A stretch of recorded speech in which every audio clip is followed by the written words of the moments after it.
Once upon a midnight dreary, while I pondered, weak and weary, over many a quaint and curious volume of forgotten lore, while I nodded, nearly napping, suddenly there came a tapping, as of someone gently rapping at my chamber door. "'Tis some visitor," I muttered, tapping at my chamber door. "Only this and nothing more." Ah, distinctly I remember, it was in the bleak December, and each separate dying ember wrought its ghost upon the floor. Eagerly I wished the morrow, vainly I had sought to borrow from my books surcease of sorrow, sorrow for the lost Lenore, for the rare and radiant maiden whom the angels name Lenore, nameless here for evermore. And the silken, sad, uncertain rustling of each purple curtain thrilled me, filled me with fantastic terrors never felt before, so that now, to still the beating of my heart, I stood repeating, "'Tis some visitor entreating entrance at my chamber door, some late visitor entreating entrance at my chamber door. This it is, and nothing more."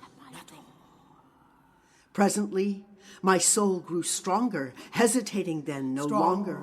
"Sir," said I, or "Madam, truly your forgiveness I implore.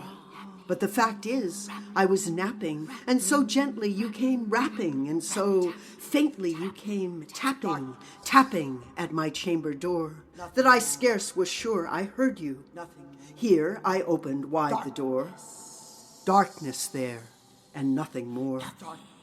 Deep into the darkness peering, long I stood there, wondering, fearing, doubting, dreaming dreams no mortals ever dared to dream before. But the silence was unbroken, and the stillness gave no token, and the only word there spoken was the whispered word, "Lenore?" This I whispered, and an echo murmured back the word, "Lenore," merely this and nothing more.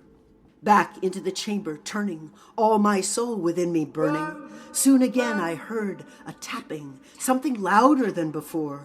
"Surely," said I, "surely that is something at my window lattice. Let me see then what thereat is, and this mystery explore. Let my heart be still a moment, and this mystery explore. 'Tis the wind, and nothing more."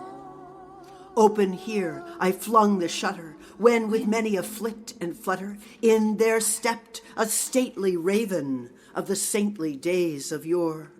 Not the least obeisance made he, not a minute stopped or stayed he, but with mien of lord or lady perched upon my chamber door, perched upon a bust of Pallas just above my chamber door, perched and sat and nothing more. Then this ebony bird beguiling my sad fancy into smiling by the grave and stern decorum of the countenance it wore. "Though thy crest be shorn and shaven, thou," I said, "art sure no craven, ghastly, grim, and ancient raven wandering from the nightly shore. Tell me what the lordly name is on the night's Plutonian shore."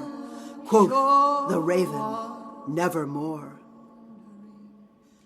Much I marveled this ungainly fowl to hear discourse so plainly, though its answer little meaning, little relevancy bore. For we cannot help agreeing that no living human being ever yet was blessed with seeing bird above his chamber door, bird or beast upon the sculptured bust above his chamber door, with such name as Nevermore. But the raven, sitting lonely on that placid bust, spoke only that one word, as if his soul in that one word he did outpour. Nothing further than he uttered, not a feather than he fluttered, till I scarcely more than muttered, "Other friends have flown before. On the morrow he will leave me, as my hopes have flown before." Then the bird said, "Nevermore." Startled at the stillness broken by reply so aptly spoken, "Doubtless," said I, "what it utters is its only stock and store, caught from some unhappy master, whom unmerciful disaster followed fast and followed faster, till his songs one burden bore, till the dirges of his hope that melancholy burden bore, of never, nevermore. But the raven still beguiling all my sad soul into smiling, straight I wheeled a cushioned seat in front of bird and bust and door. Then, upon the velvet sinking, I betook myself to linking fancy unto fancy, thinking what the ominous bird of yore, what this grim, ungainly, ghastly, gaunt, and ominous bird of yore meant in croaking, nevermore. Thus I sat, engaged in guessing, but no syllable expressing to the fowl, whose fiery eyes now burned into my bosom's core. This and more I sat divining, with my head at ease, reclining on the cushion's velvet lining that the lamplight gloated o'er, but whose velvet violet lining with the lamplight gloating o'er she shall press, nevermore. Then methought the air grew denser, perfumed from an unseen censer, swung by seraphim, whose footfalls tinkled on the tufted floor. Wretch, I cried, thy God hath lent thee, by these angels he hath sent thee respite and nepenthe from thy memories of Lenore. Quaff, oh quaff this kind nepenthe, and forget this lost Lenore. Quoth the raven, nevermore.